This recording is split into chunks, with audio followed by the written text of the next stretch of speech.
aousubillahi mina sheytaan rajim bismillahi rahmaani rahim gannaaw bu ñu santee yàlla buur bi subhaanahu wa taala julli ci yonent bi alayhi salaatu wasalaam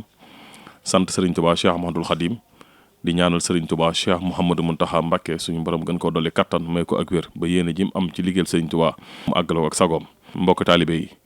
ñoo ngi leen di nuyu bu baax di leen wax asalaamualeykum wa rahmatullahi taala wa barakaatu di leen jottali ndigal lu bàyyi ko ci sëriñ tubaa cheikh mouhamadou muntaxa mbàkke di ko ñaanal suñu borom yàggal ko fi la te may ko wér wàcc ci suñuy jëwriñ ji toog ngeen jàkkaarloog moom di sëriñ cheikh mbàkke moom sëñ Abdou Latif ngir mu jëm ci mbokk taalibe yi rawatina jëwriñ yi nga xam ne dañoo jiite ay daayira kon ñu déglu sëriñ cheikh mbàkke moom sëñ Abdou Latif bisimilah. asalaamaaleykum wa rahmatullahi taala wa barakaatu. maa ngi nuyu mbokki jullit yëpp nuyu mbokki réew mi yëpp rawatina mbokki taalibe yi di leen jot li nuyoo Cheikh Mouhamadou Mountakha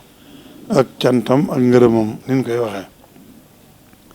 Cheikh Mouhamadou Mountakha nee na sant na ñëpp gërëm na ñëpp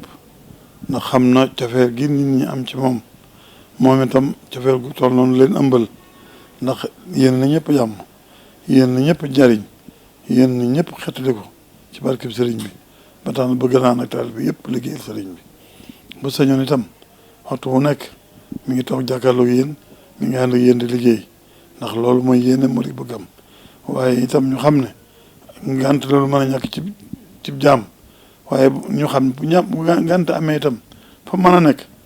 ma nga fay dund ànd ak taalibe yi ma nga fay dund nekk ak taalibe yi ma nga fay dund ànd ak taalibe yi liggéeyal sëriñ bi waaye nag moo waxoon ne ni mu ko daan waxee rek bëggan fan yii ñu mayal ko tuuti ci ak wéet ci ak dal ndax yittewoo na ko bëgg nañu di ñu may ñu ko rek xam na ni waxtu bu nekk taalibe yaa ngi yittewoo jëm ci moom bindeef yaa ngi yittewoo jëm ci moom taalibe yi itam li ñu yittewoo lépp liggéeyal sëriñ bi rek la jox ko seenu ñaq jébal ko seenu liggéey mu defal leen ko ci liggéeyal sëriñ bi loolu mooy li yittee taalibe yi te moom it loolu rek mooy yitteem waaye moo tax bu demee ba am fan yoo xam ne xam na ne yi fan faaw ñu may ko tuuti mu wëlbatiku ñaan ko nag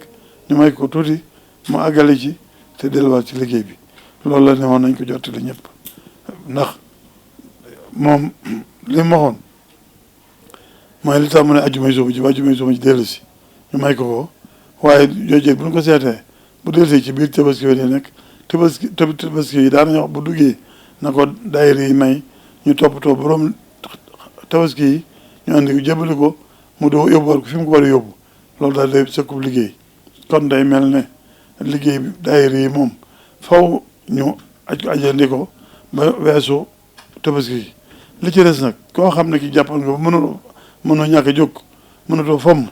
noonu noo ngi fi sëñ Mamour daa leen gën a leeral lépp incha allah waaye loolu mooy tënk bi mooy wax ji sëñ bi nee na ñu may ko fan yi ba tabaski gën a jege lu mën ci jëflandi ko waa tabaski yi dana ko def te daayira yi moom ñu may ko bañ weesu tabaski ku ma yàkkamti nag bu ñëwee fekk fa ndaw yi jërëjëf kon mbokk jullit yi mbokk taalibe yi